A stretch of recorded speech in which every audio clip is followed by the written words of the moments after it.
فأعوذ بالله من الشيطان الرجيم بسم الله الرحمن الرحيم قل هو القادر على أن يبعث عليكم عذابا من فوقكم أو من تحت أرجلكم أو يلبثكم شيعا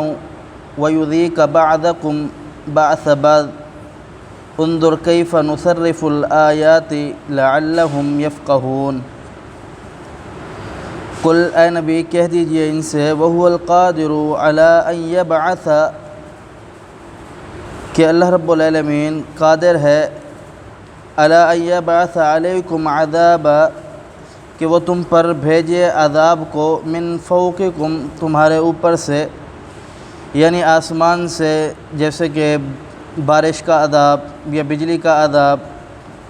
یا بقیہ قومیں امتیں جو گزری ہیں انہیں اللہ رب العالمین نے عذاب دیا، کسی کو اوپر آسمان سے پتھر برسائے اور کسی کو پوری زمین سمیت اٹھا کر کے آسمان تک اور پھر نیچے الٹا کر کے دسا دیا، ایسے عذاب۔ وَمِن تَحْتِ أَرْجُلِكُمْ یا پھر تمہارے پاؤں کے نیچے سے عذاب، یعنی سیلاب کا عذاب، اور پھر دنیا کے اندر قحط سالی کا عذاب، پھر اور دیگر جو معاملات ہے۔ او یلبثکم شیعا ویذیق بعضکم بعض بعض یا اللہ رب العالمین تمہیں گروہ بنا کر، فرقہ بنا کر آپس میں گتھم گتھا کر دے، بعضکم بعض بعض تمہارا بعض کی لڑائی کا مزہ چکھے۔ انظر دیکھ کیفا کیسے نصرف الآیات ہم پھیر کر کے بیان کرتے ہیں آیات کو، نشانی کو، لعلہم شاید کہ وہ یفقہون سمجھ جائے بات کو۔ اس آیات مبارکہ میں اللہ رب العالمین نے مسلمانوں کو یہ نصیحت کی ہے کہ یہ اللہ رب العالمین کا اختیار ہے کہ اللہ رب العالمین کائنات کو جس طرح چلائے۔ بہتر بات یہ ہے کہ آپ اللہ رب العالمین کے حکم جو اللہ رب العالمین نے اپنی کتاب قرآن پاک، قرآن مقدسہ کے ذریعے سے بھیجے، آگے آئے گا آپ سنیں گے، اس کے ذریعے سے بھیجا ہے، آپ اسے تسلیم کر لیں۔ اگر آپ اسے تسلیم نہیں کرتے تو پھر اللہ رب العالمین اس بات پر خوب قادر ہے کہ اللہ رب العالمین آسمانی عذاب تم کو بھیجے، یا پھر اللہ رب العالمین زمینی عذاب تمہیں دے دے۔ زمینی عذاب، آسمانی عذاب کی کئی صورتیں ہیں، کئی شکلیں ہیں، اور یہاں جو اللہ رب العالمین نے خطرناک طریقہ جو بتلایا ہے، جس میں اللہ رب العالمین کہتا ہے کہ یہ عذاب اللہ رب العالمین تمہیں دے دے، وہ یہ ہے کہ آپ جب اللہ رب العالمین کی نافرمانی کرو گے تو اللہ رب العالمین آپ کو فرقوں میں تقسیم کر دے گا، آپ کو الگ الگ جدا جدا آپ کو تقسیم کر دے گا، اور پھر آپ اپنے فرقے کی خاطر، اپنے گروہ کی خاطر ایک دوسرے کے اوپر قتل کرنے کی کوششیں کرو گے۔ جناب رسول اللہ صلی اللہ علیہ وسلم کی حدیث ہے، جناب سعد بن ابی وقاص رضی اللہ تعالی عنہ اس حدیث کے راوی ہیں، فرماتے ہیں کہ ہم جا رہے تھے، میں اور رسول اللہ صلی اللہ علیہ وسلم کے ساتھ تھا۔ پیارے پیغمبر علیہ السلام کے ساتھ جب تھا، آپ راستے میں تھے، ایک مسجد آئی، آپ علیہ السلام مسجد کے اندر تشریف لے گئے، آپ نے نماز 2 رکعت پڑھی، ہم نے بھی 2 رکعت نماز پڑھی، آپ نے لمبی طویل دعا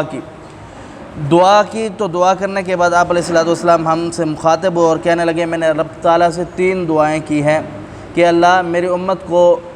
ایک ساتھ غرق نہ کرنا، یعنی غرق کے عذاب سے ایک ساتھ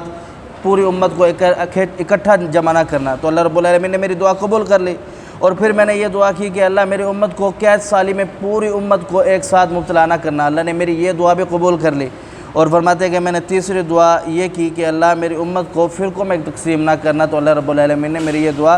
قبول نہ کی۔ یہ فرقہ واریت اللہ رب العالمین نے اسے قرآن پاک کے اندر بیان فرمایا، اور اس کا یہ بیان فرمایا کہ یہ ہوتی کیوں ہے۔ فرمایا کہ جب اللہ رب العالمین کے حکم کو، اللہ رب العالمین کی طرف سے نازل ہونے والی شریعت جو ہے، آسمان سے نازل ہونے والی جو ہدایت ہے، اسے چھوڑو گے تو پھر اللہ رب العالمین آپ کو کیا کرے گا؟ فرقوں میں تقسیم کر دے گا، اور پھر اللہ فرماتا ہے کہ تمہیں ایسے سخت عذاب دے گا کہ تم ایک دوسرے کے ساتھ لڑو گے، ایک دوسرے کے ساتھ گتھم گتھا ہوگے، اور پھر تم ایک دوسرے کو مزہ چکھاؤ گے۔ یہ تمہیں اس چیز کی سزا ملے گی جب تم اللہ رب العالمین کے دین کو چھوڑ دو گے۔ آگے فرماتے ہیں انظر دیکھ کیفا کیسے نصرف الآیات ہم پھیر کر کے بیان کرتے ہیں اپنی آیات کو، لعلہم یفقہون شاید کہ تمہیں سمجھ آ جائے کہ اللہ رب العالمین تمہیں کیا سمجھانا چاہ رہا ہے۔ یہاں اللہ رب العالمین نے جس چیز کی طرف انسان کی توجہ دلایا وہ یہ ہے کہ اللہ رب العالمین کے حکم کو مان لو، اسی کی کتاب کو، اسی کی طرف سے نازل ہونے والی شریعت کو پکڑ لو، تھام لو۔ اگر اسے نہیں پکڑو گے، نہیں تھامو گے، تو پھر اللہ رب العالمین تمہیں فرقوں میں تقسیم کر دے گا اور پھر تم آپس میں ایک دوسرے کو قتل کرو گے۔ یہ بھی اللہ رب العالمین کی طرف سے ایک عذاب ہے۔ اللہ سمجھنے عمل کی توفیق دے۔ قول قولی ھذا استغفر اللہ لی ولکم ولسائر المسلمین۔